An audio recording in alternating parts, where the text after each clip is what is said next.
학생들이 상당한 시간을 할애해야 되는 것 중에 하나가 봉사활동인데 이제 가장 많은 질문이 있으면 몇 시간 해야 돼요. 네? 많으면 많을수록 좋은 거 아니에요. 그래서 정말 수백 시간을 했던 학생도 있는데 그럼 또 진정성이 의심받잖아요.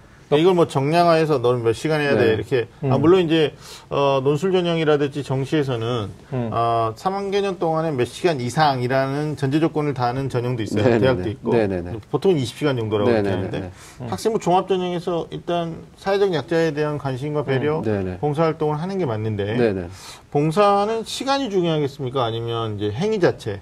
어떤 활동을 했느냐 이게 더 중요한지 말씀해 주시죠. 그러니까 유일하게 봉사활동이 사실은 학생부 기록 중에 밖에서 학교 밖에서 하는 활동을 인정하는 거죠. 그러니까 교내 봉사활동이 있고 개인 봉사활동이 있다는 거예요. 근데 교내 봉사활동 같은 경우는 좀 아쉽기는 하지만 교내 봉사활동이 한 70% 정도는 청소하는 활동이에요. 사실은. 그러니까 별로 이제 차별성이 없는 거예요. 그리고 이제 또 하나는 인성평가가 들어가다 보면 나눔, 배려, 협력, 갈등 관리 이런 요소들이 있는데 그런 부분에서 이제 봉사활동을 이제 보는 눈이 생기잖아요. 근데 사실은 봉사활동할 때 평가를 할 때 시간의 개념보다는 그 봉사활동의 의미가 중요하잖아요. 그래서 이제 흔히 말하는 평가자의 관점에서는 봉사활동의 지속성이 있느냐, 또 어떤 하나의 활동의 일관성을 갖고 있느냐, 그 다음에 이제 제일 중요한 유의미성이 있느냐. 사실 요 세 가지 요소를 보는 거예요. 그러니까 지속적이다, 일관되다, 유의미가 있다라고 하는 것은 그건 개인에 해당하는 거지 전체에 해당하는 게 아니거든요. 그러니까 이 아이한테 그런 의미가 왜 필요할까?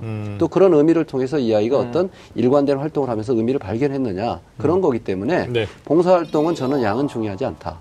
단지 이제 질적인 부분에서 그래서 제가 이야기할 때 학생의 입장에서 공부가 최우선이고 봉사활동은 어떻게 보면 부수적인 부분이 커요. 근데 이걸 중심으로 해서 나는 사회복지과를 갈 거니까 봉사활동을 많이 해야 돼. 간호과를 가야 되니까 그걸 가야 돼. 사실 이것도 맞지 않다. 그러니까는 학생의 관점에서 내가 일관성이나 지속성을 갖는다는 것은 꾸준한 하나의 활동을 가장 집에서 가깝게 어떻게 보면 평가하는 사람의 입장에서 이 학생이 일산의 어느 지역에 살고 있는데 그 지역에 살고 있는 관점에서 이 아이가 충분히 학생으로서 시간을 할애해서 이것은 할 수 있겠다. 근데 이게 계속 지속적으로 활동이 됐어. 저는 이게 굉장히 의미가 있다고 봐요. 그런 것이 평가의 기준이 돼야 된다고 봅니다. 그러니까 진정성에서 의심받는 봉사활동도 있어요. 그러니까 누군가가 대체했을 법한.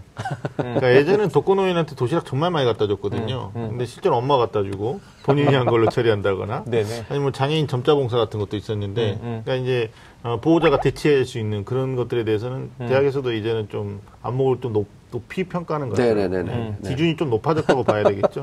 그다음에 이제 봉사에 오해하시는 부분들이 시간도 시간이지만 전공과 관련된 봉사를 또 하려고 하는 거예요. 근데 사실 전공 관련된 봉사라는 게 별로 많지 않죠.